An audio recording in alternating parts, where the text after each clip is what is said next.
Hello, my friends. Hello, my life warriors, wherever you are in the world. I do hope you're having a good day. Welcome to the Day In, Day Out podcast. This is episode number 55. Today, I had the immense pleasure of speaking to Rebecca Robertson. She is the director and independent financial advisor or at Evolution Financial Planning.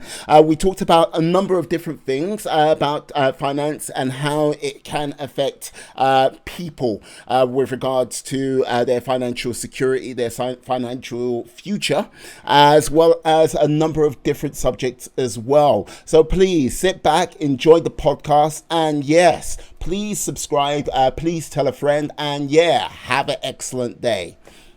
Peace. Haha.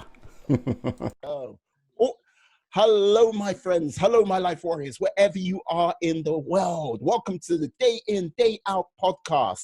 This is episode 55 of the Day In, Day In podcast, Day In, Day Out podcast, excuse me.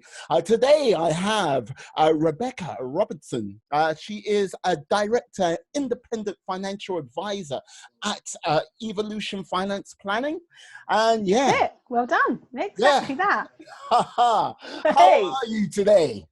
it's warm today. I won't lie, but I'm not going to complain because come October and January time, we'll just be moaning that it's too cold.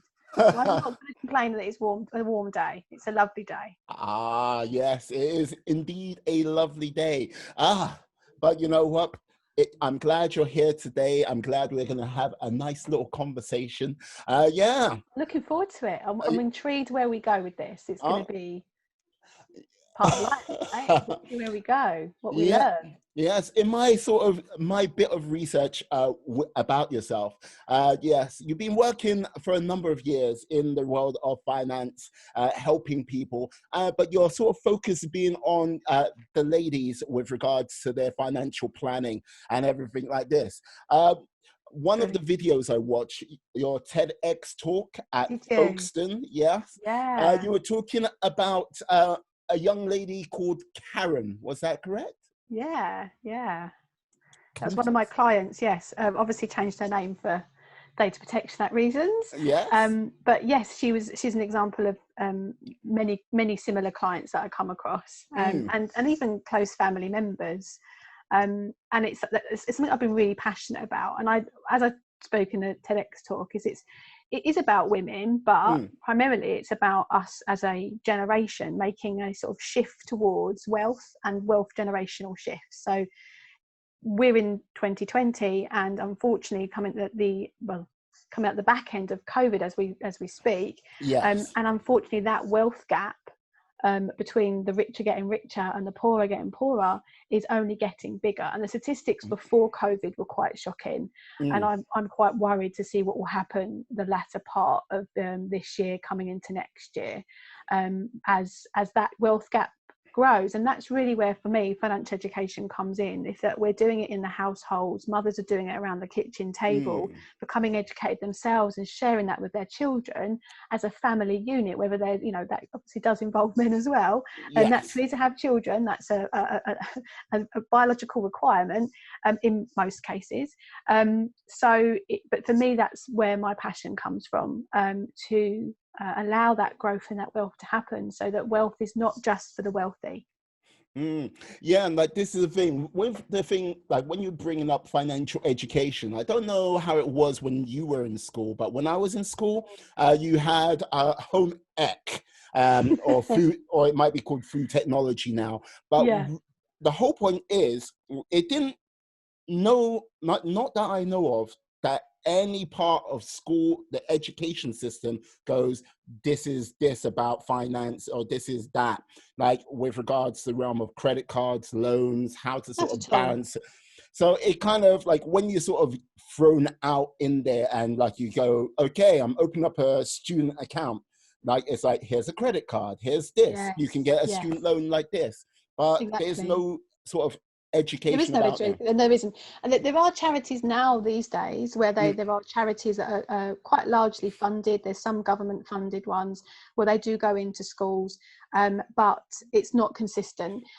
There was, Martin Lewis did quite a lot a few years ago around changing the actual education system and making sure that financial education, or certainly money management, was part of the curriculum. But it didn't really go far enough, unfortunately. And you're not really getting the mindset, the money mindset education that is really required for children, certainly in deprived areas, because they are put on a pedestal or put on a box or put in a box, and their mindset hasn't been, well, there's no point me worrying about buying a house, I'm never going to buy a house. It's a generational thing that's inherited, and it's part of their mindset. But for me personally, and for a lot of people that I come across, they see maths or money management or money at all related to maths at school. So if they were no good at maths, they're no good with money, and that's the natural connection. And I talk in my TEDx talk that I didn't do very well at school, actually. I got an F in maths at school. So I know myself that that's rubbish. It's not just, I didn't go to university, I didn't get degrees, or I wouldn't say I'm highly academic. I am now, because I've had to go and get qualifications to obviously do the job that I do, and I got those many years ago, but the connection's not there. And I know from what you just described, I didn't get a student loan because I didn't go to university. I worked very hard, even picking and packing fruit to put myself through college, but I worked in a bank for when I was 19 years old, and by the time I was 22 I was in over 20 grand's worth of debt. And that's because I knew the system. I knew how to get loans, I knew how to get credit cards. I worked for the bank and they gave me the money. It was easy peasy, right? But that was because I had a car accident when I was 19. I'd never had much sort of money to show for it. It was a relatively good and more consistent salary. It wasn't millions of pounds, but for me at that time that was a good salary. And I had a car accident, and I used the money as a way of making myself feel better. So I bought a lot of stuff and spent unnecessarily, and I had to then work my way out of debt at an early age. So everything you've just mentioned, I can personally achieve. Yes, that's very true. I agree. Yes, one of the things that like no one actually says is, getting into debt, it's very easy, it's very quick, but when you kind of look around at what you've bought to get into that debt, like I say this from experience, you kind of look around and go, I have nothing to show for it, which it's scary. You might think, oh, okay, well, I've got the car on the drive. But that's a depreciating asset. That's actually not an increasing asset. So you're still paying for that debt for many, many, many years. And these days, a lot of people will do either balloon payment car or HP, or the type of loans where you give the car back and then you upgrade and you get another car. So you're in perpetual long-term debt. And that's important to them because they want a reliable car, or it's prestige in terms of drive around in a flash car. But to me as a financial advisor, and being probably more sensible than I should be, I like to buy semi-newish car, but not off the forecourt, and then drive it into the ground, and it becomes a bumper car, really. I've currently got my car for just coming up to 18 months, and it's still already got 2 dents in it. Well, I'm not going to say anything, but I can see crashing cars as well. Hey, no, look, I don't even have a driving license, so I'm not allowed to get there. That's not a bad thing at all. It's better for the environment. Oh, indeed. I'm going to refer back to your TED talk once more, because you mentioned there's sort of you mentioned the disparity between rich and poor earlier, but there is a disparity with regards to ladies and finance currently. What do you think are some of the key things which lead to that? I think that some of the key areas, and not to get too much into my feminist thoughts.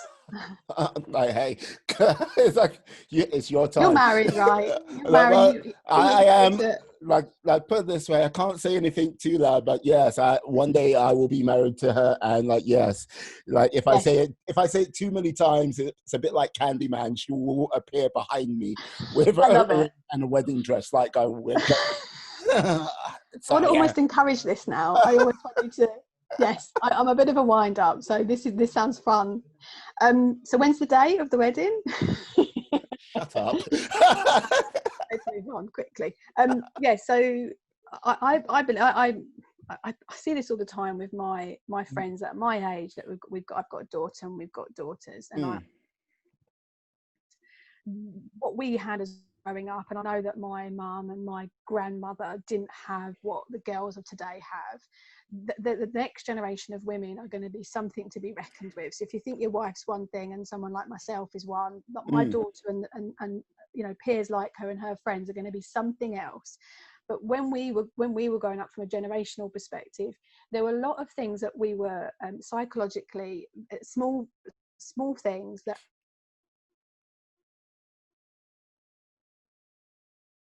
A levels. He paid for him to do an engineering course to go through college.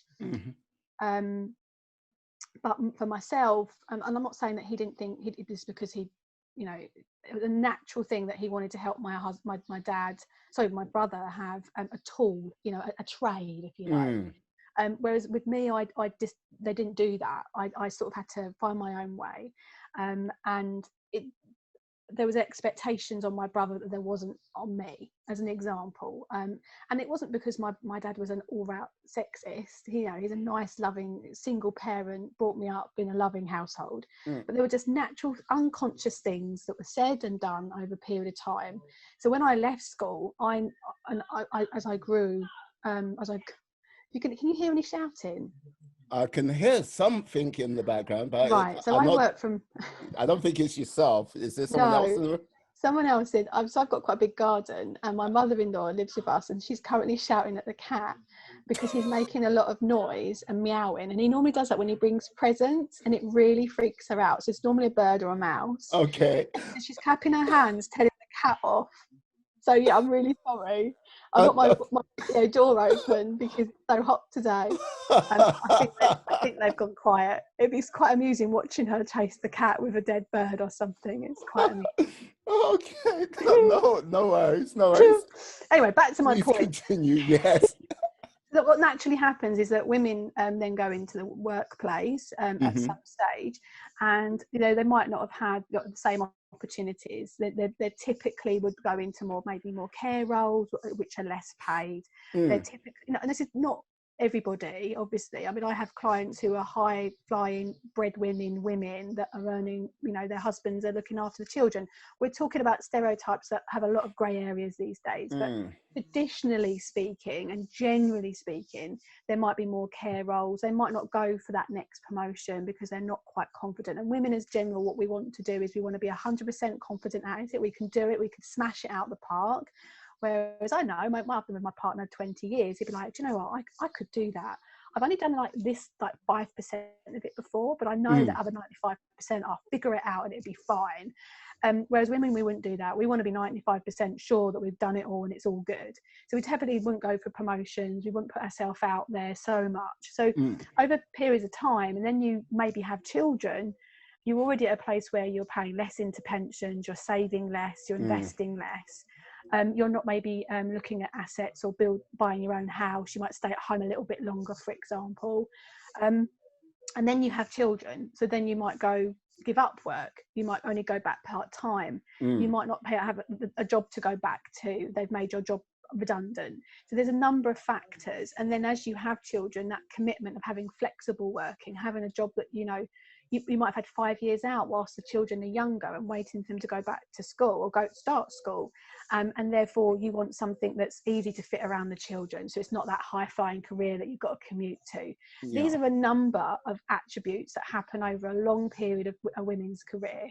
And you have a generation of older women that have done that but didn't go back to work. If they did, they didn't do as much, and then divorcing their partners, and they've got very little to show for it. What I hope to see generationally is that the next stage of more older ladies won't have that same issue, and my daughter, for example, won't have that same issue, because we would have had that level of encouragement and a level of financial education, I hope.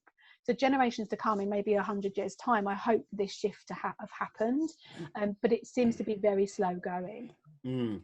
Yeah, no, I can imagine with regards to your daughter's generation, stuff like this. I think is going to be a large sort of advancement, because if you just look at higher education as it stands right now, more ladies are going into university, taking up higher education, and And they're like smashing more, it. well, yeah, they are doing like much of the sort of workplace. Well, definitely in the UK, and like most developed nations have sort of shifted to that Mm. sort of work at present.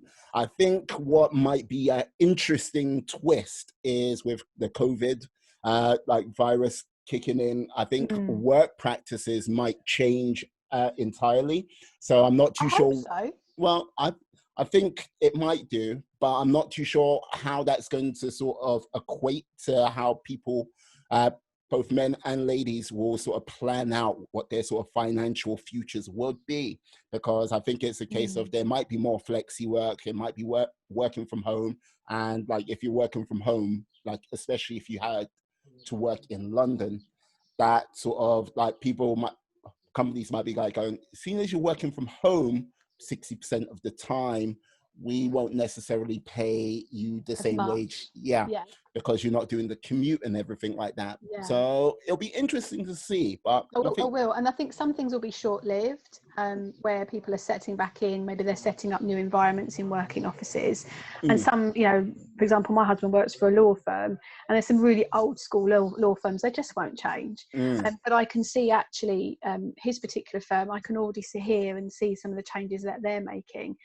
That his particular team, he's in IT and he runs the IT department. He's telling his team that you don't really need to be going into the office. We can work remotely.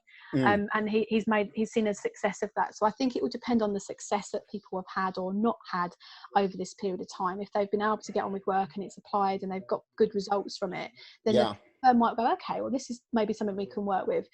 Equally, I can see the London waiting that you mentioned, that commute, that's possibly where people are going to have pay cuts. But equally, I don't think we haven't now. If we're thinking about moving, maybe in a few years' time, we're not so worried about being 5 minutes away from a train station. mm, So I can actually see that sort of London bubble that you get. And I used to live in a London borough, and I now live in a home county just outside of London.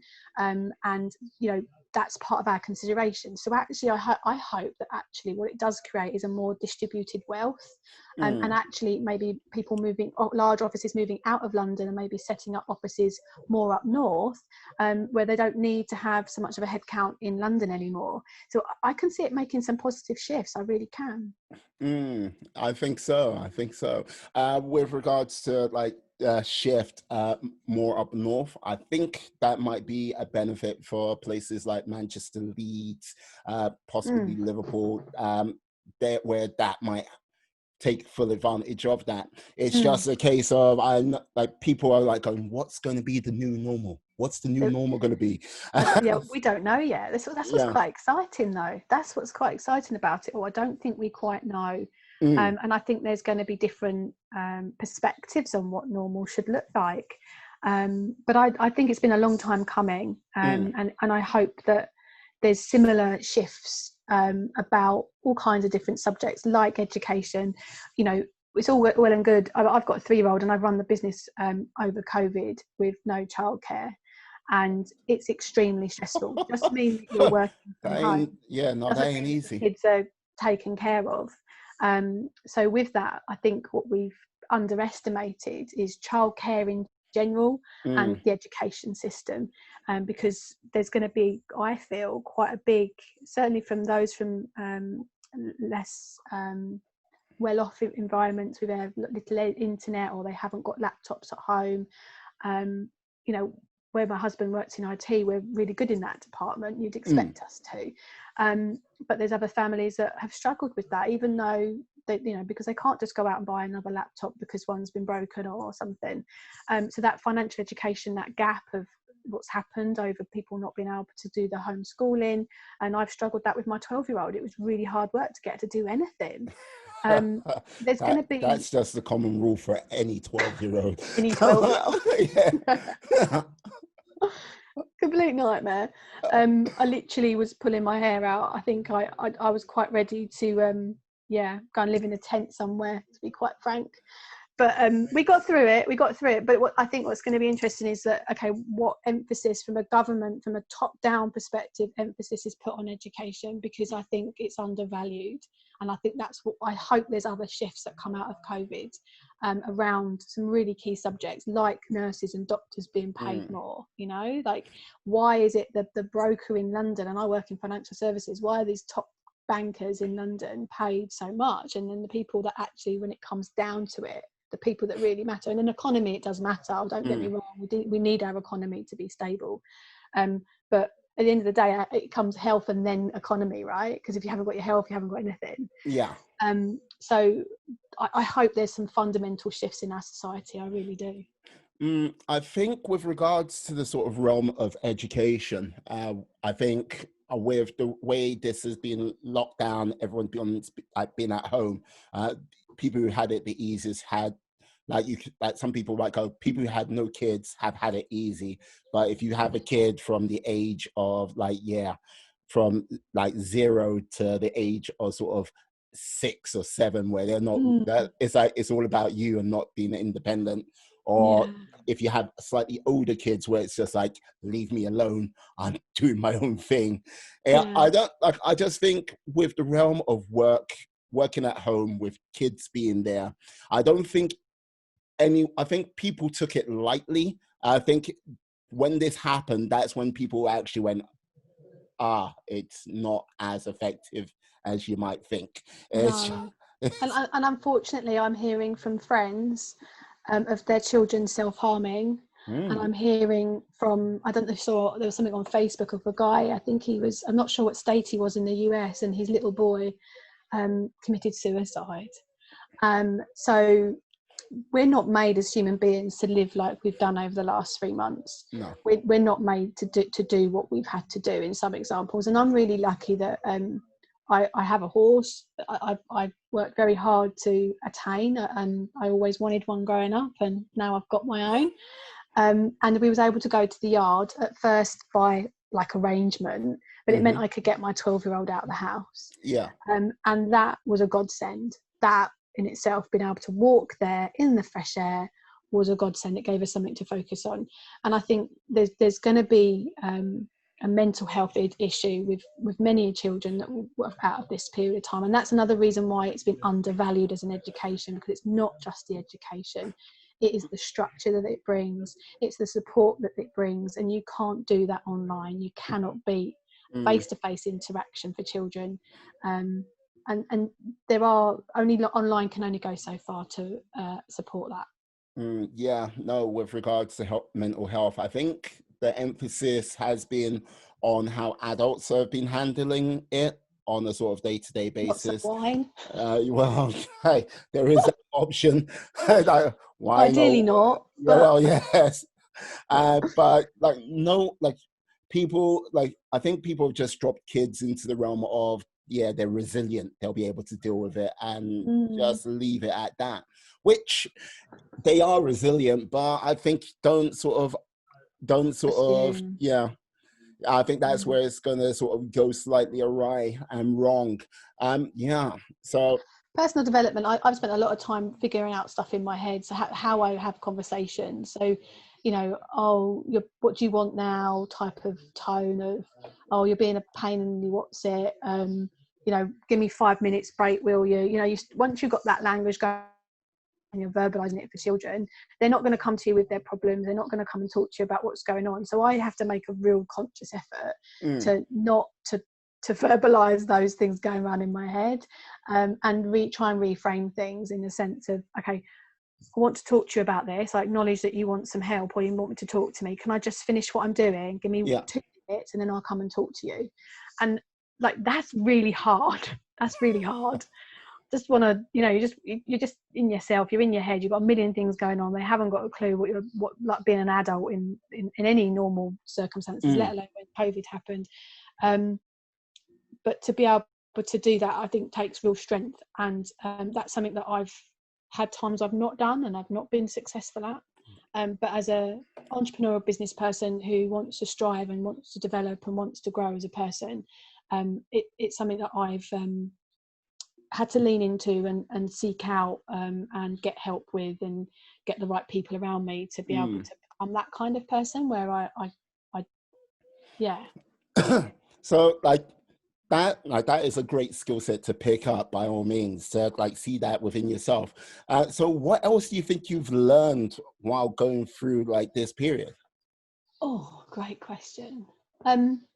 So I've always been somebody, so I went through a period even up to TEDx and writing a book Yeah. and having another baby and, you know, all that kind of stuff, with the mentality of, I didn't realize it, but I was trying to prove to myself that I was worth it, that I was good enough, if you like. And I think I didn't recognize that until afterwards, where I sat there and went, another opportunity presented itself and I said, well, why am I doing this? Like, why do I feel like I'm on this treadmill? Why do I feel like I keep pushing and pushing and pushing? And I looked back and thought, I don't need to prove anything to anyone anymore. Like, so why am I doing this? Yeah. And I realized that I'd met that point. So sometimes we're doing things, we don't realize why we're doing them. We just feel like we had to. So when I was in COVID, before COVID, I sort of said to myself that if I was doing it, it had to have a purpose. It had to be for the right reasons. And I was very choosy about what I did and didn't do. And it felt, I didn't feel like I was pushing, if that makes sense. I was striving, but I wasn't forcing it. I wasn't coming from like a real forceful, what I would class as more of a masculine, forceful place. So a lot of time we can be driven by ego and we can be driven by different things, right? I was coming more from this feels right, it flows, it takes a bit of effort, it's not like land on your plate easy, but it's a good flow to it. You're going with the current of the river. Yes, exactly. And there's often rocks in the way, but you sort of have to navigate them. And then when COVID happened, I realized I had to shift into a different gear, and it wasn't about flow. It was just like, I was end of tax year, the busiest time of don't laugh, you're laughing. No, I can look. This is the whole thing. When you say end of tax year, the thing what always pops into my head, Simpsons, right? Right. There's an episode of The Simpsons where you see Ned Flanders, like it's like New Year's, like he like comes rolling into the tax office, like he goes rolling into the post office, excuse me, like he's got all his paperwork and just puts it in. Then like 31 days later, when the rest of the whole country, like you see, like there's no one in the post office when Ned goes there, but it's like an apocalyptic scene, people trying to kill each other like this. Yeah, so imagine those people rushing in, they're my clients, right? Because with tax year for business owners, they're a different thing when it comes to investing. So end of tax year means that you have allowances to invest within a certain time frame. So for example, you have a £20,000 ISA allowance. So a lot of people, I'm contacting them in February, March saying, right, do you want to do anything? You know, and often it's lots of conversations. And equally, I've got clients with lump sum investments or pension transfers and lots of other things going on. And some of them need it done by a certain time frame, because if the money's not invested within a certain time frame, you lose the tax allowance. Yes. And there's things that we can do quickly to get around it, but at the end of the day, we want to sort of do things properly. So it was the end of March, and I had a 3-year-old and a 12-year-old at home that I hadn't anticipated, basically working full time, and my childminder in the nursery can't take the 3-year-old, and my husband runs a law IT department of a law firm with over 500 staff working from home. Yes. Yeah. It's like we're both looking at each other going, okay then. So from that experience out the other side, and April was horrendous, like physically painful. And May it started to ease. And I've now decided we're now in June, aren't we? So I've decided to take August off. I've lost track of. Did you remember in COVID when you're like, what day is it? I'm like, now what month is it? It's no. Put it this way, right? Look, like with regards to everything what's going on with COVID and everything what's going on with the social unrest and everything like this, when someone went, you remember the fires in Australia? I was like, just like going, I was like, I had to take a good minute and go, oh my God, that was just like 6 months ago. Yeah. I'm like going Australia, and like, it was like forever. this year has been that it has been very heavy. I mean, you know, Black Lives Matter, all of that goes along with it. The amount of deaths in Italy. Do you remember when the deaths in Italy was going on? I was looking at the toll going, oh my God, look at Italy. Thinking that never happened to us. And then I think we've overdone them. It's been mentally mind-blowing. And I think I've come up the other side. I'm taking August off. And I've realised that I sometimes put too much on my plate. And I do that from it's okay, I can handle it. I'm good. I'm strong. I'm good. But actually what I've realised is that when you put the children into the pot, when you put other things into, and how I want to feel as a human being, I can't be that better version of myself and give myself the time and the space to evolve and be happy, because I'm constantly on this like adrenaline hamster wheel. And it's like someone described it yesterday, who's a very spiritual person, that when you feel happy when you're doing the dishes, right? So you're doing the dishes and you're not like rushing doing the dishes and it's angry, oh, get the dishes done. I've got a dishwasher, so that doesn't happen. But it's just an example. Yes. But she was doing the dishes and she felt happy, like she was just doing the dishes. That's how I want my life to be. So I can't keep putting more and more and more on myself, even if I strive to be, you know, to have this a success. Actually, for me, success doesn't look like that if I'm being like angry doing the dishes. So Understood. That's what I've got to that stage now, where before COVID, I'd realised that already, but I had bad habits I was still slipping into. Now my ambition is to figure out, how do I make my life like that consistently, so that I'm still achieving financial success, entrepreneurial success, still helping and supporting people in the way that, and the passions that I love and I enjoy, but not to the extent that it's a detriment to my family or to me. Yeah, no, that is a tough tall order, because because I like what you're saying. Like, I know, like, this is the thing, you're a business owner yourself, so you kind of know it doesn't work like that all the time, because but does it? Well, yeah. But does it? This is the question. Do we set that expectation on ourselves? Can it be possible? Well, like this, yes. Like, hey, yeah, I'm just saying it doesn't work that way all the time, because I remember like a couple of friends who were like, yes, I'm starting my own business. I was like, this is when I was young and naive. It's like, yeah, I'm going to be my own boss. I was like, okay, great. It's like, blah, blah, blah, all of the speech. And you know what I mean? I'm just going to work Monday to Friday, going to finish early on a Friday. You know how it is. And like, yeah, like we fast forward 3 years from that point and like still in business. Like, so how is it going?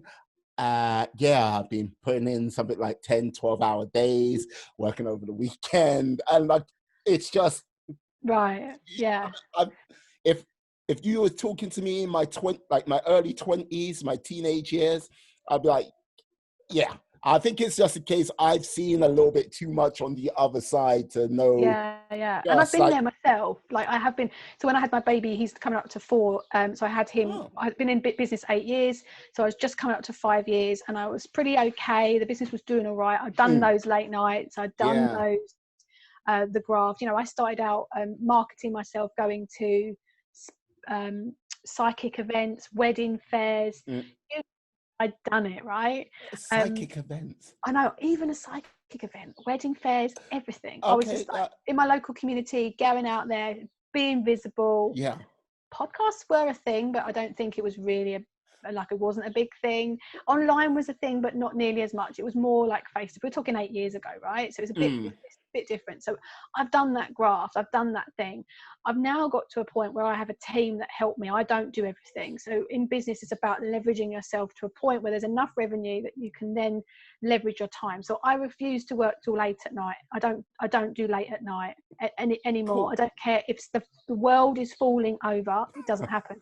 I have literally global pandemic doesn't happen. Like, that's how much I set the boundary on that one, because I have a 3-year-old that wakes me up at 5:30 in the morning. You can't do it. You just can't do it. And I'm the one that breaks. And what I've learned is that if I break, my family break. They need me, and I don't want to break for me. And my self-worth has got to the point where I respect that. So there does come a point in business where you have to leverage your position to be able to enable yourself to be able to. So I've got 5 part-time VAs for different ilks. One's a client manager, one's social media, one's like book stuff in my diary like this. And when you say VA, is that virtual assistant? Yeah. And then I've got one tech lady who's and they're all, their skill sets are all the things that I've just described, right? That's what they do. They're very good at it. And we work as a team. They're all over the place, and we work as a team, and they help me in the business. I couldn't do what if I would had their job to do, that would be another probably 30 hours a week. I'm not going to do it. So it's a case of getting the business to understanding your figures are well enough to understand that you've got the business to a certain turnover that you can then say, okay, I can afford to do this now. And to me, that's more important than the shiny objects that we often get distracted with, because if you can leverage and have a team around you, you can then go to the next level and the next level, and then the shiny objects can come later. So it is possible, but it depends on your business model, and it depends on how you charge, and if you're a service or a delivery of a product. So if you're selling t-shirts for £4.95 and you've got to package them and post them, then that's going to take a lot of time. If you're doing group programs that are £5,000 a pop and you take on 12 people at a time, then that doesn't take as much time as the £4.95 t-shirts. So it does depend on your model. So never say never. For me, it's about getting yourself to a place where you're ready to upscale to the next level and the next level, so you can create that wealth and that legacy, so that in 10 years time you can go, that was a great ride, I'm getting off the train and I've got money in the bank to show for it. Yes, no, this is the thing.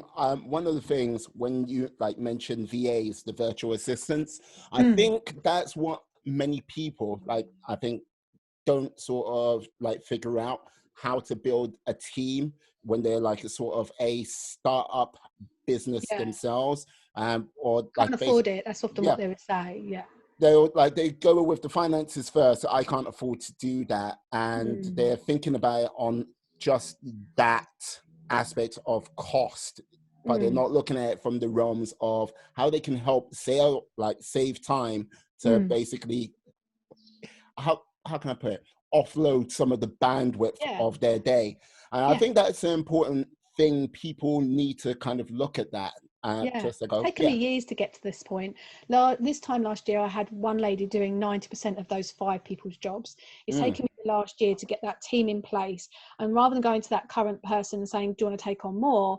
It was like, you know what? I know their remit, I know their skill set. And this is part of being a manager. We just because we're good at one part of doing our job, as business owners, we need to actually learn how to run teams and learn how to manage people and look after people. And through COVID, I've kept on all of my staff. No one's cut back their hours, no one's had a pay cut.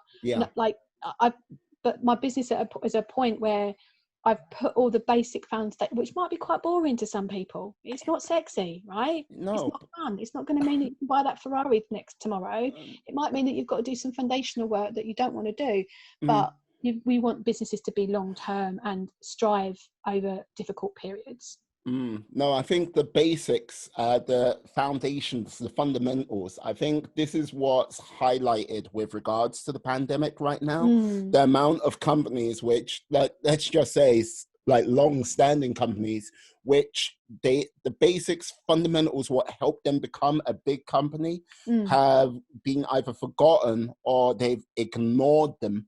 To we're at this size, and next thing you know, they go, if a month, they were like, oh no, we can't have this for a month. 2 months, it's like, okay, no, 3 months. And there are companies you look at and they go, you're here right now, but I'm curious to see what happens come September, October, which I think is going to be the real litmus test for a whole sway of companies coming up.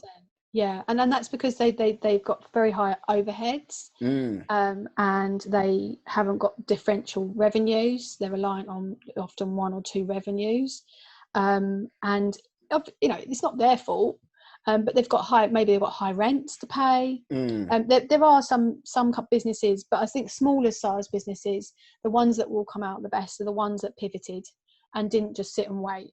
And some people, women might not have had a lot of choice, but I had clients reliant on me. My business didn't dry up I was still really extremely busy. I had still had clients going, what are we going to do now then? Whereas if your business completely went crickets and you've got the kid on your case going, mum, what do? Do you show up and pivot and, you know, realign your business and accelerate, which takes a huge amount of energy when there's so much going on around you? Or do you go, I'm going to look after my family? And there's no judgment in that being wrong or right. But I've the people that, you know, come September, October, that are smaller businesses are the ones that would have possibly pivoted in that period of time. And it does depend on what, you know, access to funds you have, opportunities, your network, and what training and things you've had in place up till that point. So there's no judgment on that. People are in different set of shoes with different circumstances, with different backgrounds. No, yeah, I agree. Like, this is a thing. Yeah, it's always a very sort of personal thing. And like, if as soon as you try jumping in that person's shoes and went, no, you should do it this way, yeah, you can like go, but that's me sort of laying on my sort of values and ideals on that, and it might not necessarily work for you, right? Yeah. So exactly.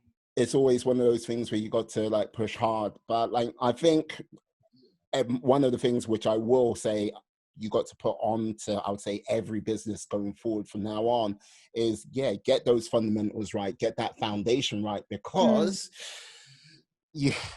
life throws the most unusual bones out there. And like, if like, let's just say a year ago, we would not be sort of like going, yeah, midst of a pandemic, 70% to 80% of the economy shut down.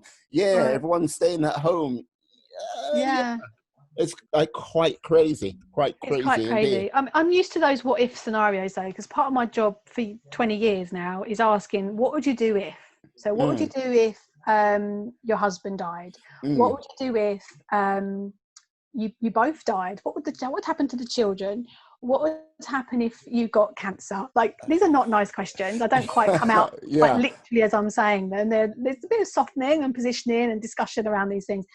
But I've done, as a business, we've done wills, we've done life cover, we've done insurances for businesses, not public liability, but like the equivalent of death in service, and mortgage cover. And we're asking these questions all the time. And when I do something called a lifestyle financial planning, and we do, in that we do stress testing. So what would happen if there was a recession? What would happen if we had a market drop? Happen, you know, if you wanted to pay for a daughter's wedding, or you had university to pay for, or we are, as our job as a profession, we're always asking these what if scenarios. A lot of people don't want to go there because it's just it's not in our human nature. We only do that when something bad has happened, right? So I hope that not necessarily those people that have had detrimental effects, because it's not a nice situation to be in. I hope they're not having to learn in a horrible way, but I hope that part of that shift that we talked about, that what people learn from this is that, you know, it is to ask those questions of themselves and what they could do if we had a second wave, or there was another kind of global pandemic in 5 years' time. What could they do between now and then to ensure that they're, you know, the same thing wouldn't happen to them, or what they've seen with other people that wouldn't happen to them. And that can be several different things. But I think the most fundamental thing for me, which gave me real peace of mind, and coming from when I had my little boy 3.5 years ago, the business, it was all planned out and it was all really good and really organised. And I came back from maternity leave with no business, and I spent 6 months super stressed out about money. Right. So about money mindset. Now I draw on my family upbringing, the journey that I've been on, and some of those shifting mindsets that I've had to push myself through to achieve where I am now. And I hope so I shared a lot of what the main thing that I done. So I'm going back to my main point, is that I had money in the bank. I had cash in the bank. I ring fenced before COVID. I had a certain amount of money in the bank and I didn't spend it. And that was my backup. So even though I was busy and my business didn't stop over COVID, it meant that I didn't have to stress. I didn't have to worry. I didn't have to force it. I didn't have to make it happen. I didn't have to worry about cutting back my team or doing any of those other things, because it's fine. I've got 5 months money in the bank. And I think it's a bit boring. It's a bit sensible. It doesn't mean that you can go on that fancy holiday maybe once or twice. But it depends on your values, right? So when I talk to people about their spending values and their life values and their general, their life values, Yeah. it depends on what comes up most for them. And a lot of women that I come across, security and financial freedom, I'm not terribly keen on that word because it has different associations with it, but having a level of security is paramount. But we don't necessarily then put the steps in place to make it happen because we're distracted. Yeah, I think with regards to financial freedom, I think it should be financial security more than financial freedom. And then basically, what is financial security for you? It's having X amount come in each month so it can cover all of my sort of like basics and then go off. And that's what it should be. Because when you say financial freedom, it's a case of you say that where it doesn't feel like there's any work what goes behind it, if you get what I mean. I'm financially free. And there's too many associations with what I would class as shiny object syndrome, where people are putting these little banners up going, hey, come over here and buy my stick, it's going to make you financially free, but hey, it's just a stick. And there's no magic stick or magic wand, unfortunately.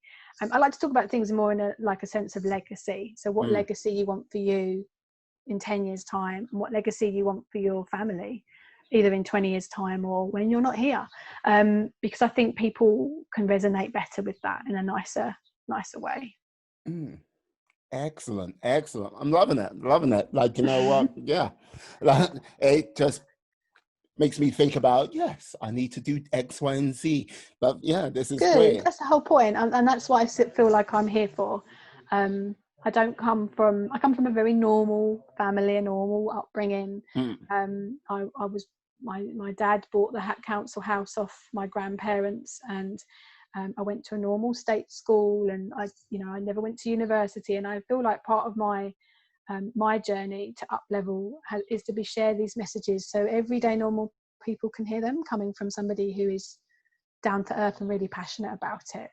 And I've only really realised that recently, to be honest. Yeah, like this is the thing. I think, just the way you talk and just like your whole demeanor. It's very nice. Relaxing. Thanks. No, seriously. Like this is the thing. I know you mentioned before we started you were going to relaunch your podcast. Is that correct? Yeah. Well, I had one of those magpie things about 5 years ago where I was like, I'm going to launch a podcast. Yeah. Podcast, not a pub. I just want to get to the pub now. Podcast. Yes. And I did like 4 or 5 episodes, and like most things, not consistent. Big lesson in business, be consistent. And I've been doing a lot of interviews in my free Facebook group. And I thought, hang on a second, this is only going out to my free Facebook group. I might as well do this as a podcast. So yes, I'm relaunching it at the end of July. And I haven't even remembered what it's called yet, but I think it's Money Mastery for Women. I'm finding my words around at the moment still. Money Mastery for Women. And I'm going to be doing some informational talks around particular subjects, but it's also going to be about women telling their wealth story and what wealth means to them, because I feel like it should be part of everyday conversation, not something that we hide behind or be embarrassed about or only talk about with not our family and very few friends. We don't talk about money enough, and it doesn't mean that money is so important that that's all we should talk about, but I do feel like for us to be able to shift and up level, and as a society to be able to make more generational gaps, it needs to be more normalized than so British about it. Yeah, I think with the lack of conversation about money and several other things which go on in society, I think there are people which have gained a certain amount of knowledge, but because there's no conversation going on, like other people who might need that help or might be going through a bit of a rough time, they miss out on that knowledge. And I don't think it's down to people being selfish and hoarding it. No. I just think there's some people like going, I don't really want to thrust it in people's face. Or there's so many labels, from a mindset perspective. I mean, certainly men or women, you Mm. sort of think, well, when you've got, I know people that have got money and they hide it because they're embarrassed about having money, or is it going to mean everyone's going to come and ask me for money and they're going to take it all away? Mm. Or once I become like for some women, when we're growing up, who have we got as someone to look up to with money? We don't really have that many like models or ideals in terms of who to look up to for wealth. It's often the bitch in some film who's got money, right? So when I get money, I'll become a bit. There's so many elements around mindset with money. It needs to become part of a normal everyday conversation for people not to feel like bad about having money or being successful or doing well, so that they if they want to, they could give to charity. They could give back to their community. They could build a school in Africa. They can do so much more. Wealth is not just about money in its sense. It's about what it can bring for you and your communities and your legacy, and what you can do to give back. It's so much more than just what's in your bank account. I always look at I used to look at money as, like, when I was younger, just as like a tool to just buy anything you want. But like, as time has gone on, I see money now, it's an opportunity generator. It's one of those things, if you've got a certain amount of money, it gives you the keys and generates opportunities in many different ways, and it comes down to how you take those opportunities forward. That's Yeah, what I say. definitely. And it shouldn't define you, right? So if you've got 50 grand in your bank account or £5 in your bank account, there should be no emotional attachment to that figure. Yeah. And equally, when you look at your bank statement or something comes through the post, it shouldn't make you feel anything. We put too much emotional labels or stance or emphasis on money. We shouldn't feel anything, really. It's not a real thing. It's not real. It's digits on a bank account. It's coins in your purse. There is no stance or status with it. And unfortunately, we've been brought up from a society in general, from generations and generations, that those with money are better. And that's not the case. No, I agree. Like, is it possible, like, I know time is pressing for yourself. Is it possible to tell people how they can find you out there? Sure. So probably the easiest place is I've got a couple of websites. So I've got my regulated website, and I've got my general, what I probably call my mentor or coaching program website, which is not regulated by the Financial Conduct Authority. That's Rebecca Robertson Evo. And I've got a membership program, and I've got a couple of group programs coming up later this year.